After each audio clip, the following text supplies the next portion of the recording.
Hey guys, so I am back again and I wanted to talk to you guys for a second about why I quit my per diem job. So initially, I won't lie, when you work a per diem job, especially when a hospital is run a lot different, that can be difficult to get used to. So in the beginning I was a little bit unsure, but after spending some time at my per diem job, I really loved a lot of the RTs I worked with on night shift. They were super helpful.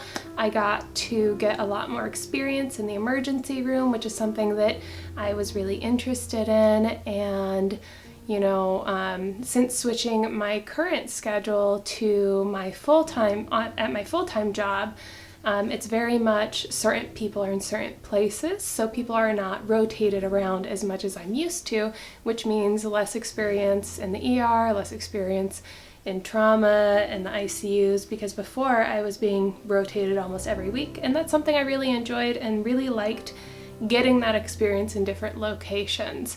So, once I got on my new schedule at my full-time job and became full-time, it was nice that I was still getting that emergency room experience at my per diem. Now, yeah, I know it sounds like I liked my per diem job, which I did.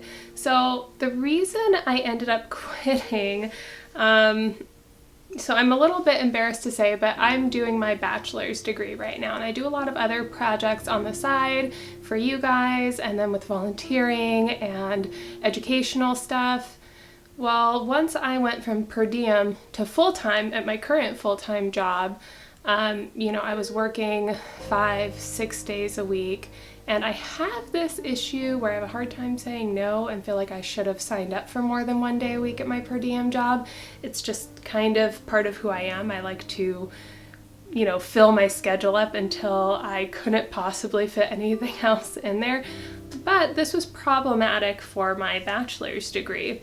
One, education's super important to me, and two, it's very expensive. So because I kept signing up for shifts, and then as I progress in my bachelor's degree, the classes are getting progressively more involved, more research, more projects and assignments and capstone style projects, I was starting to fall behind. And I was actually, and I still am, I'm pretty embarrassed of some of the homework I was turning in, because I was having to put together these pieces in like an hour, 2 hours, and I've always kind of really been that person that I love writing, I love diving into projects and research, but because of how much I was working, my grades were suffering. I don't think I've ever had such a low grade in a class, and I was actually venting to Gary, our RT, you guys probably know him on Instagram, being like, oh my god, I've never been this close to failing a class in my life.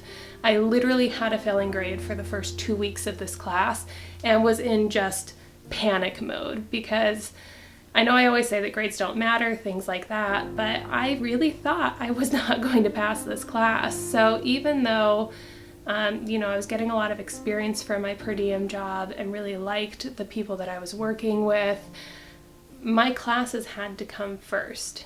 So sometimes you have to make those sacrifices. I won't lie, the pay cut does hurt, but I don't want to have to be redoing classes, especially when I'm paying for them and education's really expensive. And I also don't really want to be, for lack of a better word, half-assing my way through these classes and not actually getting anything from them. Because when you're doing assignments in like an hour or 2 hours, or just kind of like throwing something together, what are you actually learning? Because I didn't feel like I was learning because I wasn't putting the time into it.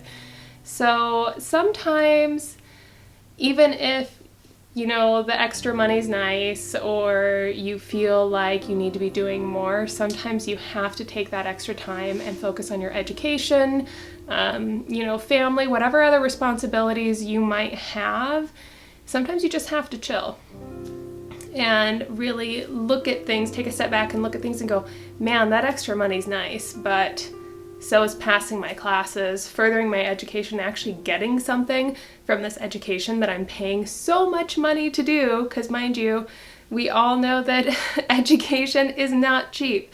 So I don't want to be spending that much money and not actually getting anything from it and have nothing to show for it. It just goes to show you that Even if you really enjoy something or you feel like you're doing fine, at some point you have to take a step back, do some self-care, really pay attention to your priorities and kind of reorganize your priorities.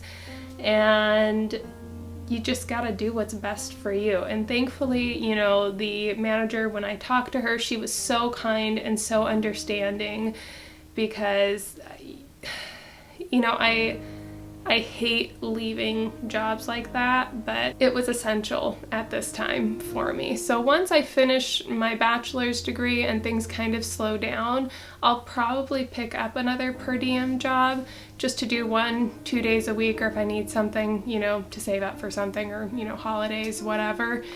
But right now, with how much I was working and just, you know, my bachelor's on top of everything else, it really wasn't doable and it wasn't realistic for me. And I know there's tons of people that have done it, and kudos to you guys. That's amazing. You guys are superhuman. But for me, I need to sleep more than, you know, 2-3 hours a night regularly if I have the option. You know, in RT school for my general degree, I didn't really have an option, but right now I do have an option, and I'm choosing my sanity and, you know, actually getting something from this other education that I'm doing over the money. Sometimes it can be a hard choice, but I think in this particular moment that was the best choice for me. That's it.